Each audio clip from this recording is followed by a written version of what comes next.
18 तारीख को जैसे कि ऋषिकेश से यात्रा स्टार्ट हुई, उसमें माननीय मुख्यमंत्री जी ने भी कहा कि भाई बहुत अच्छी यात्रा स्टार्ट होनी चाहिए, लोगों को अच्छी गाड़ियाँ मिलनी चाहिए।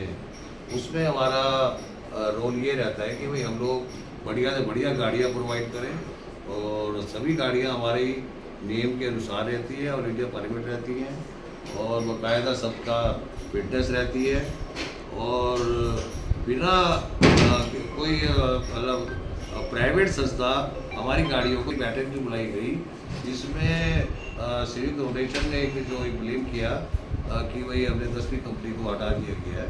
हम कभी उनकी कंपनियों के साथ नहीं जुड़े और एक आपसी सहमति के अनुसार हम जुड़े थे, जिसमें सिविक फाउंडेशन ने हमें पूर्व में आपसी सहमति में एक हमें लिखित दिया कि भाई आप अपनी सुविधा अनुसार गाड़ियाँ चलाइए और समय समय पर हम लोग मीटिंग करते रहेंगे जिससे यात्रा में कोई दिक्कत ना आए। और पूर्व में उनके माननीय अध्यक्ष जी ने हमें साइन करके दिया हुआ है कि भाई आप अपनी लग्जरी कोचेज एसोसिएशन के द्वारा जो भी बढ़िया बसें आपके पास हैं वो अपनी बसें अपनी सुविधा अनुसार चलाएंगे। अब वो कहते हैं कि भाई अपेक्षित सहयोग नहीं हो रहा है। अरे भाई हमारी तबीयत खराब है, भाई का हार्ट में स्टंट पड़े हैं, कोई बात हो तो बैठ के चर्चा की जा सकती है।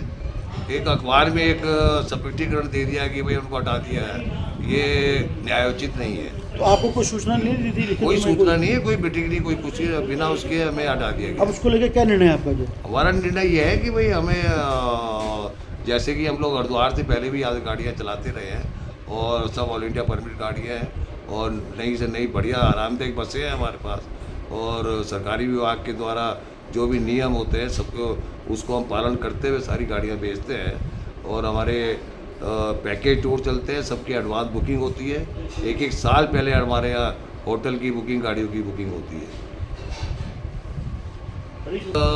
माननीय मुख्यमंत्री जी का भी यही एक मैसेज है कि यात्रियों को बढ़िया से बढ़िया बसें मिले, जिसमें हमारा सबसे बड़ा सहयोग ये है कि हमारे पास सारी अच्छी लग्जरी बसें जो कि आरामदायक हैं, नई बसें हैं और टाइम से चलने वाली, ड्राइवर हमारे बहुत बढ़िया है और हमारी सख्त हिदायत होती है कि किसी तरह की यात्रियों को कोई दिक्कत ना हो। अब उस समिति से माननीय मुख्यमंत्री जी का भी हमें अपेक्षित सहयोग रहता है और जैसे वो चाहते हैं कि भाई उत्तराखंड में यात्री अच्छा एक मैसेज लेके जाएं, उसमें हम उनको पूरा सहयोग करते हैं और उनका हमें पूरा आशीर्वाद रहता है। उनकी प्रेरणा से ही हम लोग व्यापार को बढ़ा भी रहे हैं और यात्रियों को बढ़िया से बढ़िया सुविधाएं दे रहे हैं। उन्होंने समिति से आपको बाहर निकाल दिया है, तो अब क्या आप यात्रा यहाँ से हरिद्वार शुरू करेंगे? हरिद्वार से तो हम लोग गाड़ियाँ चला ही रहे हैं और जो कि वो कह रहे हैं कि भाई हमने आपकी कंपनी को हटा दिया गया है बिना किसी वार्ता करे। अब पहले वार्ता बैठ के बात करी जाए, जबकि उन्होंने हमें लिखित में पहले एडवांस में दे रखा है जो कि न्यायोचित नहीं है। तो हमसे बैठ के बात, एक सवाल ये है क्या एसओसी को कोई बाध्यता नहीं है, एक आपसी सहमति किसी मुकाम पे आई जिससे भाई यात्रा बढ़िया चले, कोई दिक्कत ना हो, तो ये हमारा उसमें सोर्स है। क्या नाम आपका? मैं हरमोहन सिंह, उपाध्यक्ष Haridwar luxury coaches welfare association Haridwar. जी, आज बैठक हुई है। आज जो हमारी बैठक हुई है इसमें अभी 2 दिन पहले सिविक फाउंडेशन द्वारा हमारे एसोसिएशन को अपनी 10 कंपनियों बनाया गया था। फिर उसके बाद हमारे को बिना कारण बताए इन्होंने हमारे को अपनी व्यवस्था से बाहर कर दिया। उसका आप जो है आज बैठक करके क्या? हाँ, हमने बैठक इसलिए करी कि हम चाहते हैं कि समझौते से आपसी यात्रा चलती रहे, यात्री को किसी प्रकार की असुविधा ना हो। लेकिन उन्होंने हमारे को बिना सूचना दिए हुए ये कारण लगाया कि भाई आप हमारी सहमति से काम नहीं कर रहे हैं।